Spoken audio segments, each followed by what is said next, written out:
Welcome to Jewel Watch Weekly, the podcast from Digitimes. I'm Charlene Chan, and every week we break down global tech stories that connect supply chains, strategy, and policy. Today, we're talking about semiconductors and why the US government is launching a national security investigation into them. Let's start with something called Section 232. It's part of US law that gives the government the power to investigate whether importing certain goods could pose a threat to national security. Right now, the U.S. Department of Commerce is using Section 232 to take a close look at semiconductors, the equipment used to make them, and even some finished products that contain chips, like smartphones or electric vehicles. The question they're asking is, does depending on other countries for these crucial technologies make the U.S. vulnerable? It's a big deal, and companies, governments, and industry groups from all over the world are weighing in. So, why are these tiny chips such a big deal? Because they're everywhere. They're in your phone, your smartwatch, your car, and the servers that run the internet. And they're not just for everyday tech, they're also critical for things like defense systems, medical devices, and energy grids. Texas Instruments says their chips go into over 100,000 different products. Tesla says a single electric vehicle can include tens of thousands of chips from suppliers all over the world. The pandemic showed us how fragile a chip supply chain can be. When one small piece was missing, entire industries had to stop. Now, here's a surprise. Even though the US is a huge user of chips, leading the world in servers, PCs, and smartphones, it doesn't make as many chips at home as you might think. By next year, the US will only have about 14% of the world's chip-making capacity. Most of the advanced factories, called fabs, are overseas, in places like Taiwan and South Korea. That's why the US is investing big to bring chip making back home. Let's talk numbers. Big numbers. Intel is investing $100 billion to expand its US factories. Micron is putting in $140 billion across 3 states. TSMC, the top chipmaker from Taiwan, is building a giant gigafab in Arizona. SK Hynix is building a $3.87 billion packaging plant in Indiana. Altogether, there have been over 100 new chip-related projects in the U.S. since 2018, with private companies committing more than $540 billion in investments. But here's the catch. Building these fabs is really hard. They cost billions of dollars and take at least 4 years to complete.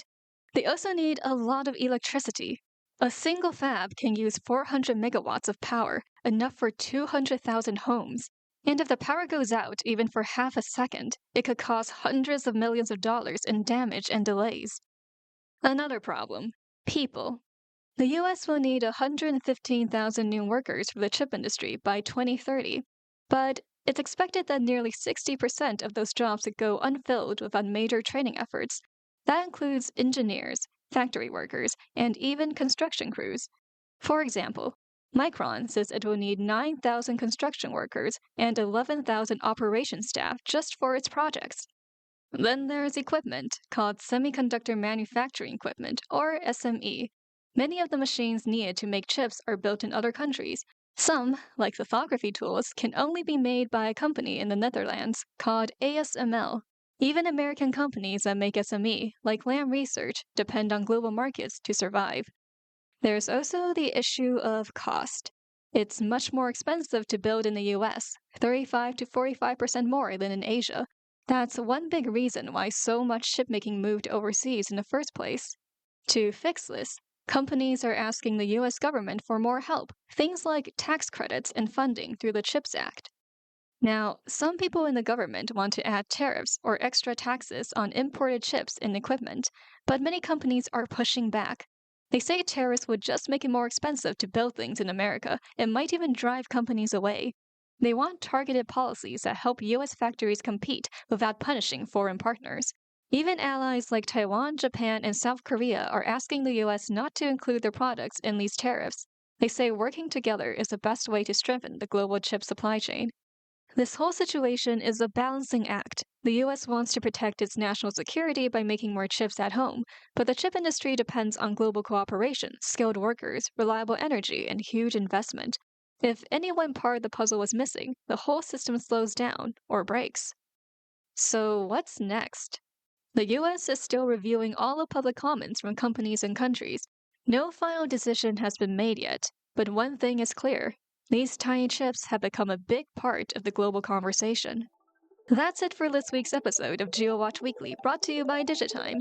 If you enjoyed today's story, please subscribe to our website. Our members get access to tons of supply-side intelligence insights that help you make better business and investment decisions. Thanks for listening, and we'll see you next time.